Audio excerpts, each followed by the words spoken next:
Look at your shopping. Go on. I want you to picture it right now. The bread you toasted this morning. The milk you poured over your cereal, the butter, the cheese, the pasta for tonight's supper. Now, picture this. Up to 90% of it carries a secret signature, a mark that speaks to a parallel economy, a hidden set of rules operating right under our noses in a country we all call home. South Africans, what you are about to hear is not a conspiracy theory. It is a report, a deep, unsettling look into the world of halal certification in our nation. This is a story about market forces, about faith, about a staggering 45 billion rand ecosystem, and about you, the consumer, who, whether you know it or not, is funding it all. Let's start with a number that should stop you in your tracks. 1.6%. That's our Muslim community, our brothers and sisters, a beautiful and integral part of our national fabric, but a clear minority. So how does it happen that 90% of the food on our supermarket shelves is certified for their specific religious needs? This isn't about their right to have halal food. This is about the rest of us losing our right to choose. This is the question that cracked this story wide open. And the answer lies with the gatekeepers, bodies with names like Sanha, the Muslim Judicial Council, Unisa Halal. They are the ones who hold the keys. And when a company, a massive multi-million rand company, wants to get their product onto that shelf next to all the other certified products, they have to kneel at this gate. They pay a fee. They open their doors. And then the compliance begins. Imagine the audit. Every single ingredient, every raw material, every tiny emulsifier or flavorant, it all must be traced back to a halal certified source. This creates a cascade, a domino effect through our entire supply chain. But it goes deeper. It goes right onto the factory floor, because a key part of this compliance, a standard clause in the contract, is this.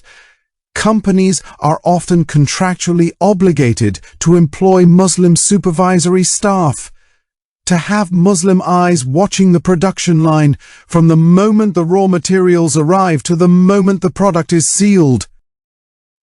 Now, is that forced hiring, or is it just integrity? The line blurs. Because the pressure here isn't a man in a dark alley with a knife. It's far more sophisticated. It's the cold, hard calculus of the market. When 90% of your competitors are certified, what choice do you have? If Checkers, Woolworths, Pick n Pay, if they stock what sells, and what sells is halal certified, then you either get the logo or you lose the shelf space. It's an economic gun to the head. And if you're a supplier, a small business making a specific ingredient, let me be blunt. If you can't get that halal certificate, you are cut out. You are finished. Your contract is torn up. You are told, quietly but firmly, to find another market. This is how the supply chain itself is being quietly, systematically Islamized from the top down. No debate, no vote, just the silent, ruthless power of the contract. And all of this entire multi-billion rand machine, where does the money go? Every time you buy that loaf of bread, that bottle of water, yes, water, which has no inherent religious concerns whatsoever, a portion of your money flows into this parallel economy, a 45 billion rand industry, and we are told the fees pay for audits and administration. But the truth is, the financial flows are a black box. There is no transparency, no government oversight, none. There is a widespread and deeply unsettling concern that the money from a predominantly non-Muslim consumer base, from you, is being used to fund religious institutions and activities, including, as some fear, proselytization. It functions, for all intents and purposes, as a hidden tax, a religious tithe you never agreed to pay. And where is our government in all of this? The ANC government, so busy looting the state coffers, so mired in its own corruption and incompetence, has created a total vacuum. There are no state-regulated standards for halal, no laws for labeling, no protection for you, the consumer. The CRL Commission has had complaints piling up since 2018. And what have they done? Nothing. Absolute silence. They have abandoned us to a system that is completely unaccountable. This isn't just about food. It's about culture. It's about that deep, gut-level feeling of unease when you walk into a takeaway and see the halal logo, and you hear those dark jokes about the spit in their food halaling. It's a feeling of your culture, your identity, being slowly erased, replaced, and commercialized without your consent. But this story has a global dimension. In India, they called it a racket, and they squashed it. Here, in South Africa, it's framed as market choice and export opportunity. And yes, we are a global leader in halal exports. The Western Cape government is even building a $67 million halal food park. They're building the future of this system, while our own people feel like strangers in their own supermarkets. So, what is the answer? The answer, my friends, lies in us.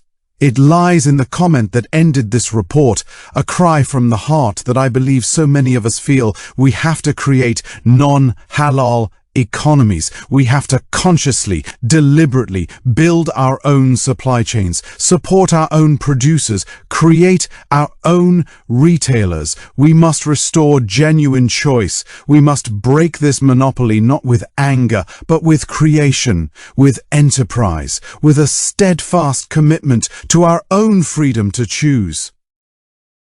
This is more than a report on food certification. This is a story about economic freedom. It's about cultural self-determination. It's about a government that has failed in its most basic duty to protect all of its citizens equally. And it's about the quiet, resilient spirit of the South African people who are tired of being told how things are going to be.